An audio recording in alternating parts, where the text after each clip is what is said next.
Bismillahirrahmanirrahim. Assalamualaikum warahmatullahi wabarakatuh. Alhamdulillahi rabbil alamin.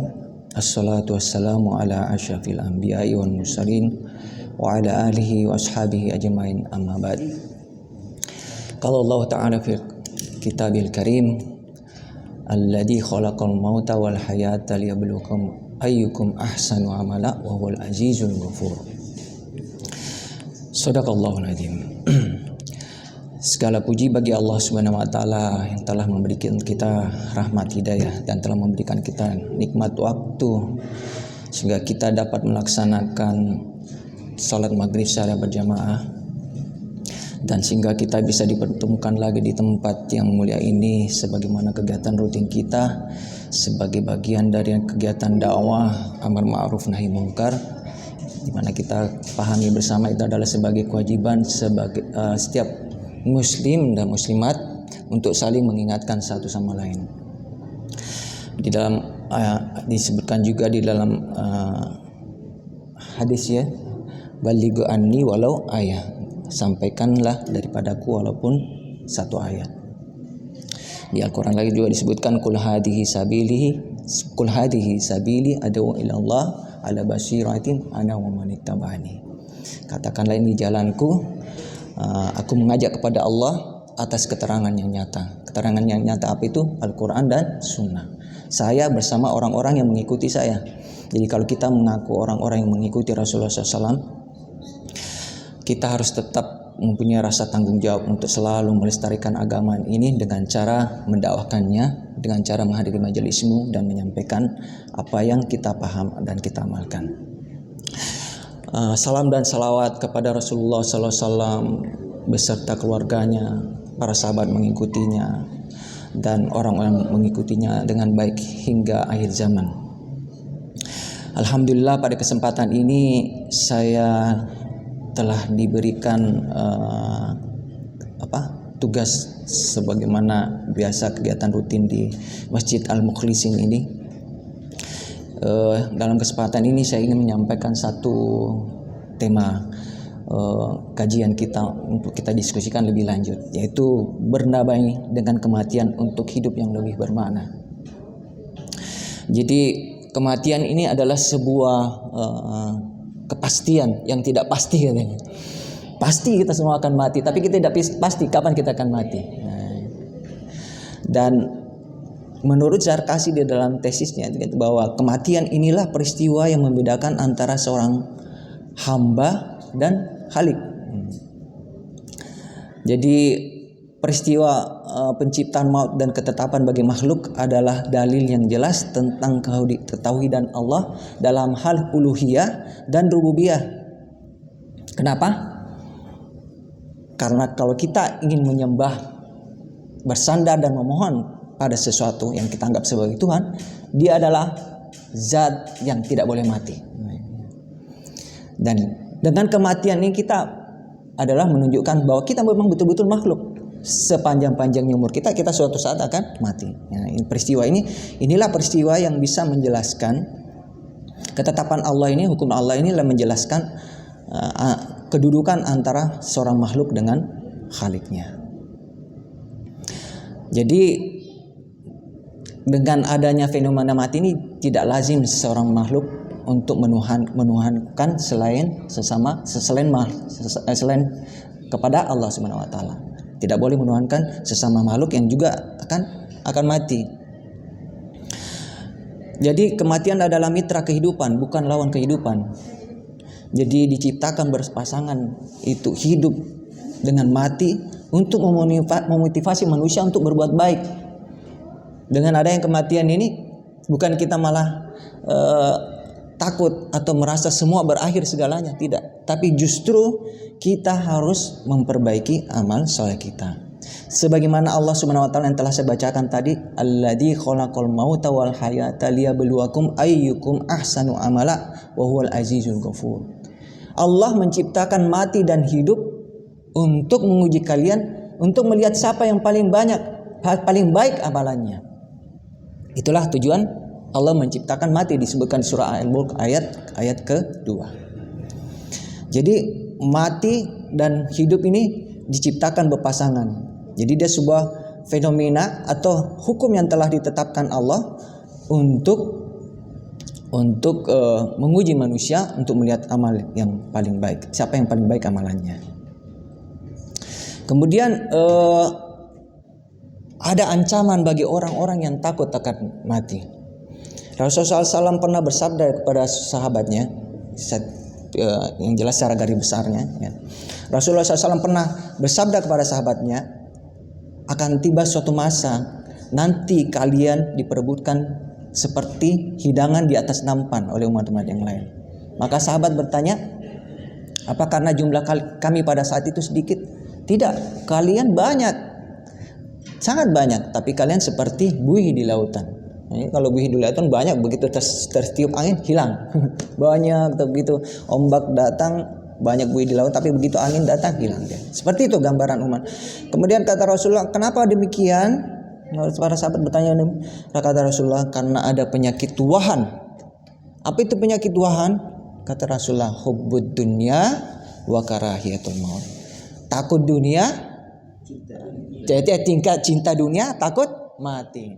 Udah cinta dunia lagi, sudah dipegang dunia itu erat-erat, dia takut kalau dia tinggalkan kehidupan dunia. Nah, ini justru inilah yang membuat umat itu seperti buih di lautan. Tidak seperti para sahabat. Para sahabat dulu justru malah mencita-citakan syahidnya, mencari kematian. Tapi bukan berarti Islam adalah doktrin fatalistik bahwa dia harus segalanya harus berakhir seperti itu untuk justru membuat kita jauh dari berkarya. Oleh karena itu latar belakang inilah saya akan membahas bagaimana kita bernamai dengan kematian untuk hidup yang lebih bermakna. Jadi kematian ini berdampak kepada perilaku manusia. Jadi kematian adalah kepastian akan ditemui oleh segala sesuatu yang bernyawa. Kematian bukan dari akhir dari segalanya, melainkan adalah sebuah perhentian atau terminasi untuk memasuki kehidupan yang baru dan abadi. Jadi kalau dalam pandangan Islam, kita mati bukan untuk berakhir semuanya, tapi kita untuk menghadapi kehidupan yang lebih baik lagi, lebih kekal lagi. Tergantung dari amal soleh dan iman dan amal soleh kita selama kita hidup di dunia. Nah, kematian ini mempengaruhi psikologi seseorang untuk memaknai hidup. Karena dengan mempersiapkan diri untuk menemui kematian yang baik, maka idealnya manusia memaknai kehidupannya dengan lebih baik. Kalau dia memaknai kematian ini dengan baik, dengan begitu malah akan mengantar manusia untuk lebih produktif dan berbuat baik dan memberi manfaat pada orang di sekelilingnya. Idealnya seperti itu. Bukan malah kita mengurung diri, kita malah kita punya agenda kematian saja. Tidak seperti itu. Malah kita dituntut untuk memaknai hidup ini lebih baik. Nah, ada beberapa sikap orang dalam menghadapi kematian. Jadi ada orang yang malah menjauh. Ada orang yang menolak kematian ini dengan cara mengabaikannya. Ada mengakalinya, bahkan ada yang menentangnya. Sampai ada yang bersair ingin hidup 1000 tahun lagi. Penyair. Dan dilukiskan di Al-Qur'an. Di Al-Qur'an memang wala tajidannahum ahrasan nasi minal ladina asyraku. Bahkan mereka itu, kalau kamu akan menemui mereka, mendapati mereka orang Yahudi ini sangat tamak terhadap dunia, bahkan dibandingkan orang musyrik. Ada senan. Yawaddu ahadum lau yu'ammaru alfasanati wa ma huwa bimuzahzihi minal adabi ayu ammar. Mereka ini ingin dia tambahkan itu umurnya 1000 tahun lagi. Dia ingin saking tamaknya terhadap dunia. Dan meskipun ditambahkan 1000 tahun lagi, itu tidak sama sekali tidak menjauhkan dia dari siksa neraka. Nah, kemudian kalau di zaman sekarang ada namanya kaum eksistensialis. Eksistensialis ini satu paham aliran filsafat atau cara pandang yang sentralnya adalah diri manusia. dibanding dengan relasi dengan manusia, dengan hubungannya dengan yang lain-lain. Dia tidak mau di bawah satu hegemoni, baik itu hegemoni agama. Jadi, kalau eksistensialis dia berpandangan kematian adalah satu derita dan musuh bebuyutan yang terlalu tangguh untuk dikalahkan. Nah, kalau menurut dia. Nah, ada dua arus yang menyikapi kematian ini. Ada yang mazhab religius, ada orang yang sekuler. Yang religius ini dia memandang mengejar kenikmatan dunia, memperoleh self glory atau pencapaian itu justru menghambat dia memperoleh kesuksesan di akhirat setelah kematian. Ada yang berpandangan seperti ini. Justru menganggap dunia ini menghambat dia, padahal dunia ini justru ladang amal untuk beribadah. Nah, mazhab sekular mereka tidak peduli dan tidak yakin dan kehidupan setelah kematian. Nah, di sekulernya terbagi dua lagi. Ada yang tetap berkarya, mengukir namanya supaya dicatatkan dalam sejarah dengan berbuat baik, charity dan sebagainya, membuat karya-karya monumental, tapi tujuannya bukan untuk kehidupan setelah kematian, untuk mencatatkan namanya di dalam sejarah. Nah, ada juga yang kaum hedonis yang mau hidupnya hura-hura terus, gemerlap. Yang dia sama sekali tidak peduli dengan pengadilan atau penilaian sejarah, penilaian orang lain. Pokoknya saya mau nikmati deh. Ya, narkoba, party, seks bebas. Nah, ini orang hedonis. Kalau matilah. Yang penting kita nikmati aja dulu. Jadi ada yang prinsip apa? Mudah foya-foya. Mati hidup senang ya, Pak. Mau mati senang, mati juga aja senang. Yang prinsip ini justru bertentangan. Nah, ada juga malah mendekati kematian itu dengan cara yang tidak benar. Ya. Jangan dia mendekati kematian dengan cara tidak benar? Bunuh diri umpamanya. Dia sudah frustasi sekalian mati aja deh. Dia bunuh diri. Nah, ini cara mendekati kematian tidak benar. Ya. Ada juga bermain-main dengan maut. Dia kecanduan dengan adrenalin, ya. Sensasi adrenalin. Karena aktivitas ekstrim umpamanya naik gedung tinggi, terjun balap. Nah, ini kegiatan-kegiatan orang-orang yang terpicu adrenalinnya. Jadi kita jangan, ya itu ada aspek psikologis yang kenapa mereka malah kecanduan gitu balap. Dan mereka selain mendapatkan aktualisasi diri, mereka juga kecanduan dengan adrenalin olahraga ekstrim ini. Nah, kalau kita mendekatkan diri kepada Allah dengan melaksanakan perintahnya dan menjauhi larangannya.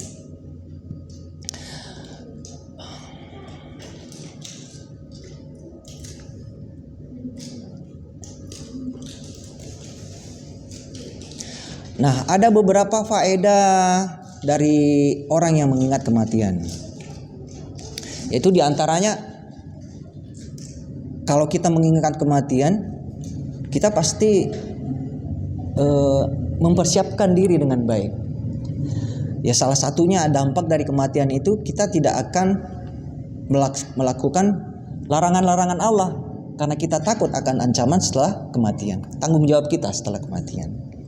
Dan kita tidak akan mau menzalimi orang lain karena kita tahu nanti dia pasti menuntut. Kita tidak mau menjadi orang yang muflis. Jadi ada orang pernah Rasulullah ditanya, bagaimana orang yang tahajud, ya, beribadah sepanjang malam, puasa di siang hari, tapi dia suka menyakiti tetangganya, memfitnah orang, bergibah. Kata Rasulullah, dia adalah orang muflis, dia orang yang rugi nanti. Dengan faedah mengingat kematian ini, kita akan lebih khusyuk dalam beribadah. Kemudian kita tidak akan mau melanggar hak orang lain, kita tidak akan mau menzalimi orang lain. Kita juga akan seharusnya idealnya menjadi lebih produktif karena kita menganggap bahwa kehidupan dunia sebagai ladang amal buat kita. Lalu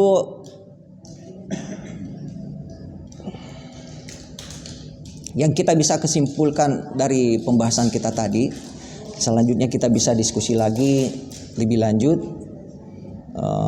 jika ada waktu. Dan saya berharap saya mendapatkan tambahan ilmu dari para jamaah. Saya Ini di sini sebagai pemicu saja untuk diskusi yang lebih lanjut. Jadi yang kesimpulan dari pembahasan tadi kita bisa tarik adalah kematian adalah kepastian akan ditemui oleh segala sesuatu yang bernyawa. Kematian bukan dari akhir dari segalanya, melainkan ia adalah sebuah perhentian atau terminisi untuk memasuki kehidupan yang baru dan abadi. Justru kematian ini akan mempengaruhi psikologi seseorang untuk memaknai hidup. Karena dengan mempersiapkan diri untuk menemui kematian yang baik, maka idealnya manusia akan memaknai kehidupannya dengan lebih baik. Dengan begitu, malah akan mengantar manusia untuk lebih produktif dalam berbuat baik dan memberi manfaat pada orang di sekelilingnya. Alhamdulillah, demikian awal prolos untuk kajian kita lebih lanjut. Lebih dan kurangnya lebihnya datang dari Allah Subhanahu wa taala, dan kekurangan adalah datang dari saya dan nafsu saya sendiri. Hadamallahu wa iyyakum ajmain. Assalamualaikum warahmatullahi wabarakatuh.